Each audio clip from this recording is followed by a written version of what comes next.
ना मुल्क दो लख्त होता, ना हम खित्ते में आज पीछे होते, ना हमारे पास कश्मीर रहा, ना गरीब की रोटी रही। एक मिनट, इज्जत हमारी इतनी है इस एटमी पाकिस्तान की, नहीं एटमी पाकिस्तान की इज्जत इतनी है कि कभी इंडियन वजीर आजम और अमेरिकन वजीर आजम फोन किया करते थे, हम नहीं उठाते थे। आज ना मोदी उठाता है, ना बाइडन उठाता है, आज ना ब्लैक ग्रे लिस्ट से निकलते हैं, आज ना सऊदिया साथ खड़ा होता है। आज देखे खड़े कहां हैं हम, और आप बातें करते हैं कि पाकिस्तान कहां चला गया। इकोनॉमी देख लें, खित्ते में सबसे पीछे, इंडिया से पीछे, बांग्लादेश से पीछे, श्रीलंका से भाई पीछे, आपका पॉइंट आ गया। हमारी करेंसी अफगानिस्तान से नीचे। कारगिल की जंग हो रही थी तो उसमें 3 दफा कम से कम मियां साहब ने वाजपेयी के साथ टेलीफोन पे बात की है। आपका मुल्क जंग लड़ा, आपको बात करनी चाहिए उससे।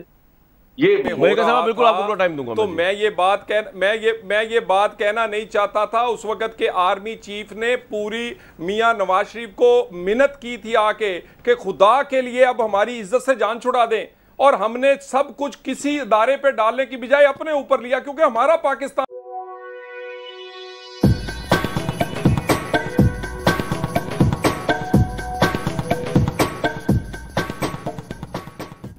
ये इनको खुद आपस में सॉर्ट आउट करना चाहिए। लेकिन जो असल चीज है, मियां साहब की तो भारत झुकाव की इतनी ज्यादा मिसालें हैं। उन्होंने तो ये टू नेशन थ्योरी को जितना जलील मियां साहब ने किया, उन्होंने कहा ये एक लकीर खींच दी है, इधर आप और हम एक ही चीज है। जो उन्होंने कहा जी मुझे, यानी जब कारगिल की जंग हो रही थी तो उसमें 3 दफा कम से कम मियां साहब ने वाजपेयी के साथ टेलीफोन पे बात की है। आपका मुल्क जंग लड़ा, आपको बात करनी चाहिए उससे। ये वाजपेयी के ऑफिसर ने, उसने जो उसका स्टाफ ऑफिसर था, उसने किताब लिखी है, उसमें उसने बताया। अब तो किताबों में आई हुई ना चीजें। फिर आप किताब पढ़ लें बासत की, जो हमारा वहां पे एम्बेसडर था, तस्नीम असलम का इंटरव्यू देख लें। इंडिया पे ये चीजें इनकार नहीं कर सकते। देखो परसेप्शन जो मुल्क में बनती है सर, ठीक है, आपका पॉइंट आ गया। आप कह रहे हैं परसेप्शन यही बन रही है, बिल्कुल ठीक है। मलिका साहिबा, क्या आप यही परसेप्शन प्ले जी तलाल साहब, जी 30 सेकंड है मेरा। मलिका कामरान शाहद साहब, कामरान शाहद साहब, जब ये सब कुछ कारगिल में हो रहा था, बिल्कुल आपको टाइम दूंगा। तो मैं ये बात कहना नहीं चाहता था। उस वक्त के आर्मी चीफ ने पूरी मियां नवाज शरीफ को मिन्नत की थी आके कि खुदा के लिए अब हमारी इज्जत से जान छुड़ा दें, और हमने सब कुछ किसी इदारे पे डालने की बजाय अपने ऊपर लिया, क्योंकि हमारा पाकिस्तान है। और उसके बाद 5 के मुकाबले में 6 धमाके किसके गए? 2 दफा इंडियन प्राइम मिनिस्टर अगर पाकिस्तान आया, मीनारे पाकिस्तान आके, मीनारे पाकिस्तान आके उसने पाकिस्तान को वजूद को तस्लीम एक नहीं, अगर मीनारे पाकिस्तान में खड़े होकर किसी ने पाकिस्तान के वजूद को तस्लीम किया तो वो किसका दौर था? नवाज शरीफ साहब का दौर था। मलिका साहिबा, पाकिस्तान में आइन और पाकिस्तान का मुस्तकबिल इससे वाबस्ता है। मुल्क 2 लख्त हुआ, किसका क्या वजह थी? सिर्फ ये कि लोगों के वोट को अहमियत नहीं दी। आपने लोगों के वोट को सही अहमियत दी होती, ना मुल्क 2 लख्त होता, ना हम खित्ते में आज पीछे होते, ना हमारे पास कश्मीर रहा, ना गरीब की रोटी रही। एक मिनट, इज्जत हमारी इतनी है इस एटमी पाकिस्तान की, नहीं एटमी पाकिस्तान की इज्जत इतनी है कि कभी इंडियन वजीर आजम और अमेरिकन वजीर आजम फोन किया करते थे, हम नहीं उठाते थे। आज ना मोदी उठाता है, ना बाइडन उठाता है, आज ना ब्लैक ग्रे लिस्ट से निकलते हैं, आज ना सऊदिया साथ खड़ा होता है। आज देखे खड़े कहां हैं हम, और आप बातें करते हैं कि पाकिस्तान कहां चला गया।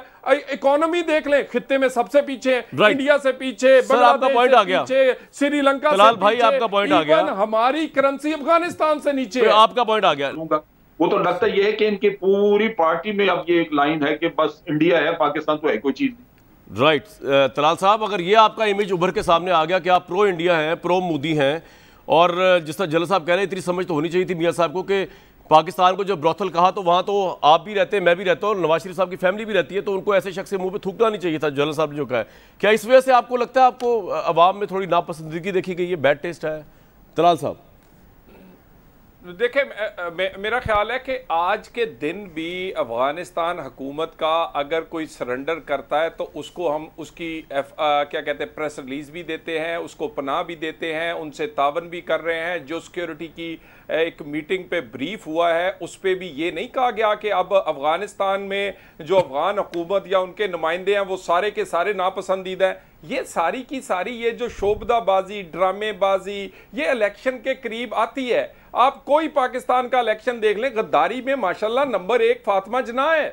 तो अगर उस लाइन में फातिमा जिन्ना खड़ी है, बेनजीर भुट्टो खड़ी है, जुल्फकार भुट्टो खड़ा है और नवाज शरीफ भी उसमें खड़ा है, तो मेरा ख्याल है हम सारे उस लाइन में हैं। और अभी कश्मीर में सिर्फ हमें 5 लाख से ज्यादा वोट मिला है, सारे गद्दार करवार दे दें। वो जो सियालकोट में 55,000 मिला वो भी गद्दार हो जाए, जो 1.5 करोड़ हमें वैसे मिला वो भी गद्दार करवा। यार ये क्या बात आप करते हैं? नवाज शरीफ को समझ ना होती तो आज पाकिस्तान एटमी पाकिस्तान ना होता। नवाज शरीफ को समझ ना होती तो कारगिल में अपनी अफवाज की इज्जत बचाकर अपने ऊपर सब कुछ ना लेता। नवाज शरीफ को अगर समझ ना होती तो वो इंडिया के सामने इस तरह खामोशी से कश्मीर बेच ना देता। नवाज शरीफ को अगर समझ ना होती तो स्टेटस 70 साल में जैसे इस हुकूमत में चेंज हुआ है वो पहले हो जाता। सो बात पता क्या, ये बड़ा ही नामुनासिब बात है और हमें सर्टिफिकेट नहीं चाहिए। हम जो समझते हैं पाकिस्तान की बेहतरी के लिए वो बिल्कुल बात करेंगे और आखिरकार हमारी बातें ठीक होती हैं। वो डॉन लीक्स कहां गई? डॉन लीक्स आज आप पूरी दुनिया की मिन्नतें कर रहे हैं। आज आप ग्रे से ब्लैक लिस्ट में उस डॉन लीक की वजह से गए हैं। वो डॉन लीक्स को जिसने सपोर्ट किया सियासी तौर पर, वैसे तो तलाल साहब और इसका ये असर नहीं पड़ा आपके वोटर? देखें, मेरी गुजारिश ये है कि जितनी नेशनल पार्टीज हैं, खुदा के लिए तौहीन रसालत और गद्दारी के सर्टिफिकेट ये देने बंद कर दें। ठीक है, ये आप मैं क्विकली इस पे रिस्पॉन्ड लूंगा जनरल साहब और मलिका साहिबा का, लेकिन मैं एक मिनट जी तलाल साहब कंप्लीट करने पहले 2018 में मेरी गुजारिश 2018 में कोई ऐसी मस्जिद नहीं थी जहां पर हमारे खिलाफ उसको पोलिंग ऑफिस नहीं बनाया गया, हमें गद्दारी के सर्टिफिकेट दिए गए। कितने वोट हमने लिए?